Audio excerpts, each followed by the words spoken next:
Hello again. So we're going to continue our wiring journey almost seamlessly and get stuck into the rest of the wiring, the Can-M's loom particularly, and let's see how we're putting it all together.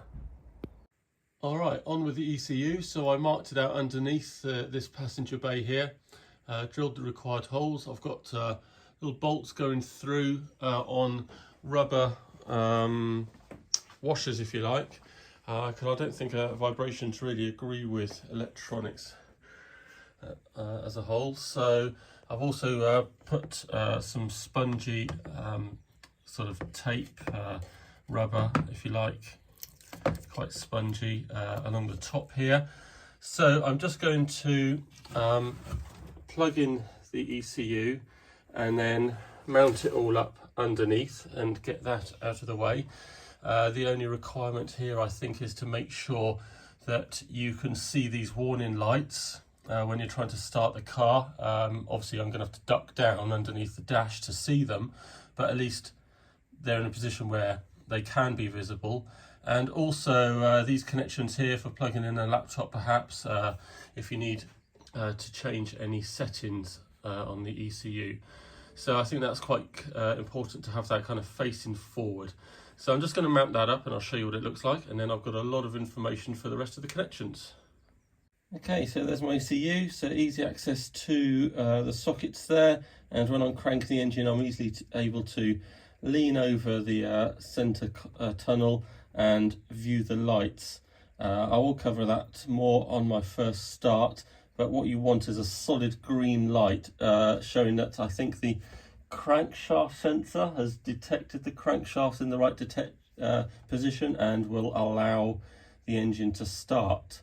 So yeah, so you need solid green light. Without that you're not going anywhere. So onwards with everything else. So I've received my little connectors here on eBay. If you just look up motorcycle connectors, you'll see what you're looking for, and that is just to extend my cable here to the cable here, so I guess it's about 7 or 8 inches there, just to connect that part of the loom to the other part.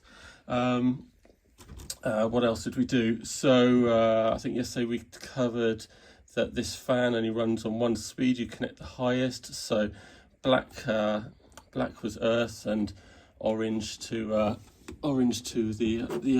other colour. I'm sure I mentioned that. And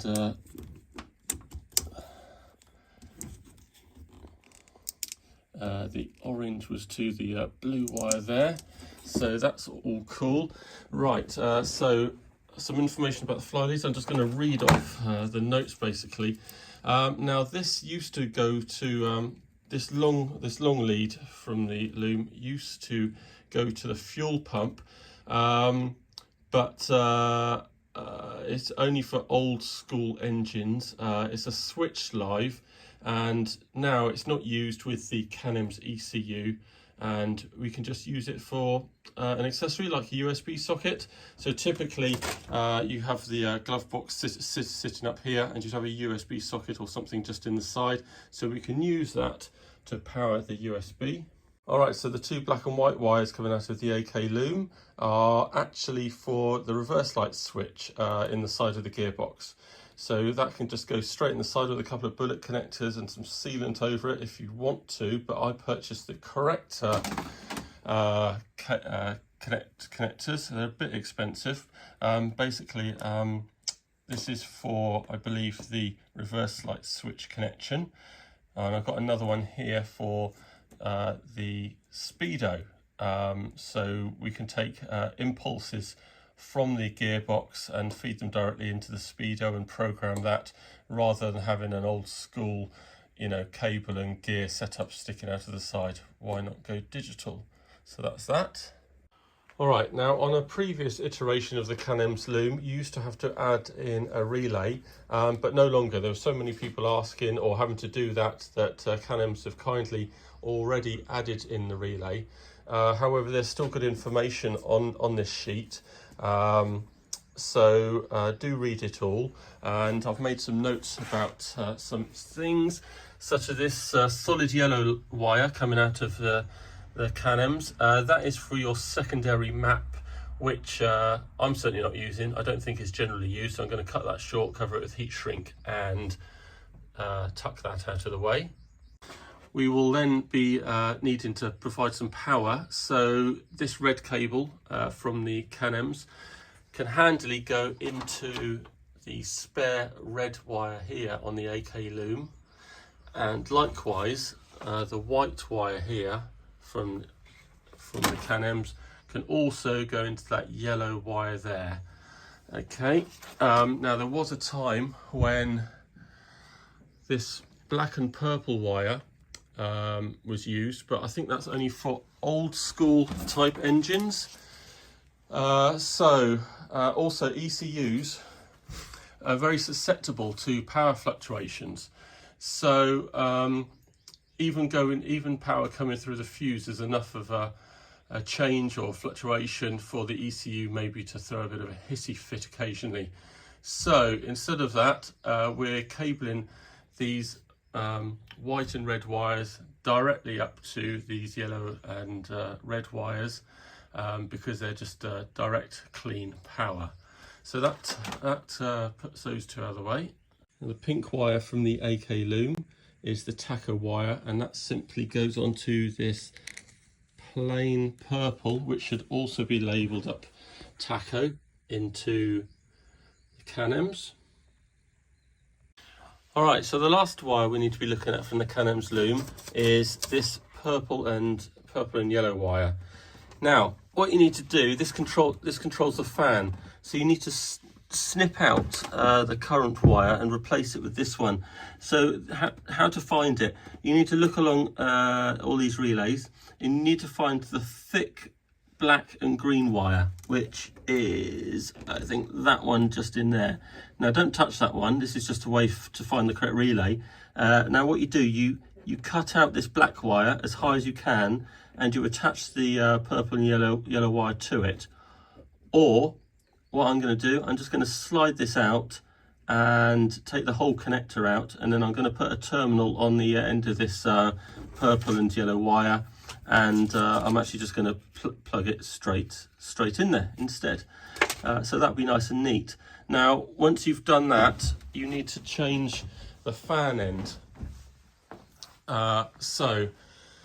Where's my fan connections? At the fan end, the black wire is no longer needed. So which wires were going to the fan?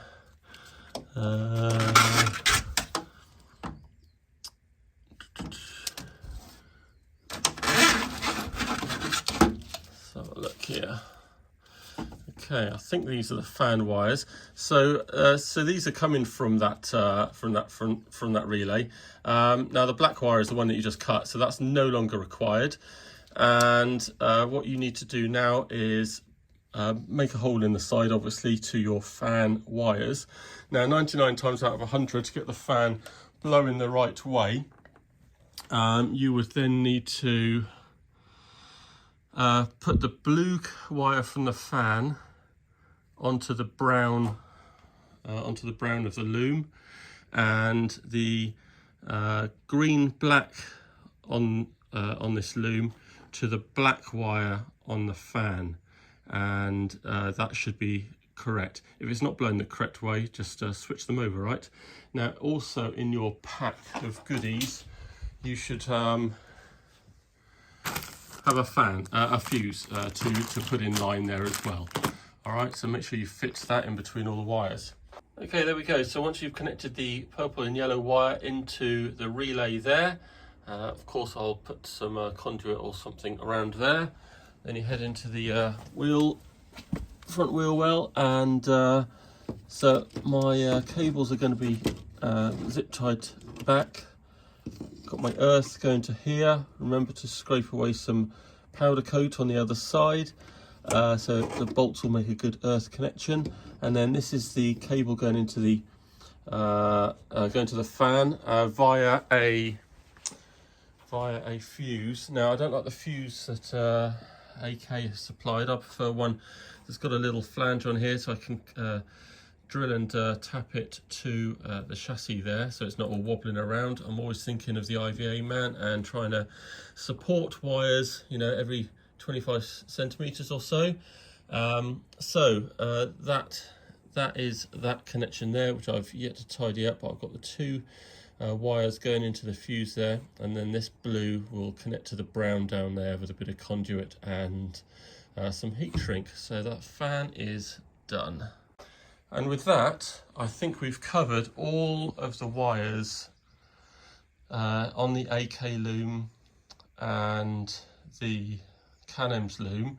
And I'll just tell you now about the alternator and the steering wheel connectors.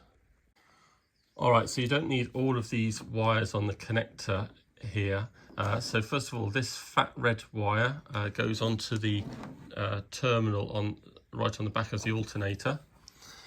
And then the wire closest to the engine, which is this one over here, that also goes down to this peg here. And then you don't need the next one, so just cut it off. And then this third one needs connecting to this blue wire.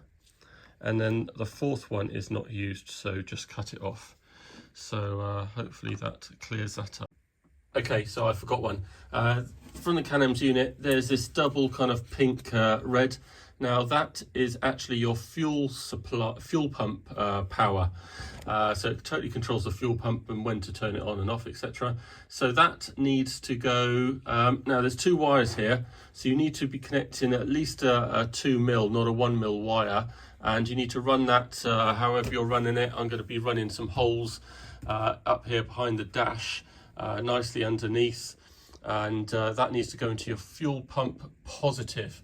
And then your fuel pump negative can just be earthed the chassis. What I like to do is actually run another cable all the way back up and earth it with some other earths, and that keeps it out of the way of all the rubbish thrown up from the road. So that's what I'm going to do now. So I'm going to get on and shorten cables, make little extensions and tuck all that lot out of the way using corrugated conduit where I need to stop any rubbing, because fiberglass is pretty rough. And just tidy it all up, and I'll see you in a sec. All right, so I think it's time for a little update here. Let's see what I've been doing. This cable here disappearing underneath, that goes to the gearbox for the speedometer. So it's just a couple of wires, one earth and one sends the pulse signal, and that will be going with this bundle of cables straight into the dash to the speedo. We've got my nice thick 2 or 3 mil thick wire here, which is for the fuel pump, goes onto this cable here. I haven't connected it underneath, so I can't quite check what length I need here to terminate that. This wire also goes down to my reverse light switch, so that's all nice and tidy. So all looking good there, and I've just got to put some edge trim on or put some extra conduit on where the cable just passes through there. So that's good. This random one is the USB cable. I just need to get the dash and just see what length I need it cut to, so I can just leave a couple of spades on the end ready to plug into the USB. So the Canem's loom is looking a lot neater. I'll show you the connections in a minute. So you can see here that my reverse light just nips through a P-clip and is down there, and the fuel pump cable also descends back there. And on the other side, the same deal with my taco speedo cable. So the cable is just hanging at the moment. I need to get underneath so I can plug it in and just tie it out of the way, but it's all P-clipped nicely. That's all good. So as you can see here, I've got my grommet from Trigger Handbrakes. I went for a black one instead of drawing attention to it, so that's really nice, and the cables just split out nice and evenly here. So I've gone ahead and plugged in a few cables that I know where they go, because that's where they ended. I figured they must go there. We've got throttle cable in here, big connection, and likewise on the other side. So that's all good, looking good. And now I'm going to just plug in the rest of the cables. I will just find out exactly where they all go so I can video that for you, because there might be some confusion. And I will say that I did have a problem on the last car with one of the cables, had a slightly loose connection, and that was one that goes right underneath. I think it might have been this this crank sensor cable, and I think that's the one that checks the position of the crank and gives you the green light on the ECU. So without that, the engine's not going to start. And I think a couple of loose connections gave me the right runaround. So I'm just going to make sure they're all nicely not going to be nice and tight and springing and pushing against the terminals in the plug. I think that was my only issue. So yeah, let me just suss out where everything goes, and then we'll record that. So hopefully it'll be less confusion when you do it. Okay, so I've got some pictures here that you can just pause on, and they show you the majority of the connections, if not all of them. So go ahead and use those. Let me zoom out of that slightly. And then we just have one more over here. So it all looks pretty good. The only thing you need to do is you need to take out, I think it's for, let me have a look here, the crankshaft sensor. There's a little extension unit fitted, which is this unit here. Now the cable can reach to the bottom of the cable. However, it's the wrong shape at the end. So you actually need to take off this this unit, this extension, so that you can plug the cable into the top half. And I'll show you where that is. It's actually just there. So that's the bottom of the extension. You should be able to get an adjustable and just take off the one nut and then release that extension cable, and then you'll be able to plug the cable in to the top, wherever that may be. Okay, so with that, I'm going to use these diagrams to plug everything in, with probably the exception of the CO2 connections, because these units have to fit onto the manifold, and I don't think I'm quite ready yet. So they go into the holes there on the manifold, and not quite ready yet until I fitted the steering column on the other side. So let's just see how we get on with this. Okay guys, just to let you know that there's actually two M10 bolts to take out to free up this extension. You can then just get your finger into this top catch and unhook it. You need to put this one back in to stop the connector from rocking around. Let me just show you where that is. So there it is up there. That's where you're plugging in your wire, but you can see the hole there, and that connector is flopping around unless you put the bolt back in. So do that, and then you can plug your cable up round into it. Okay.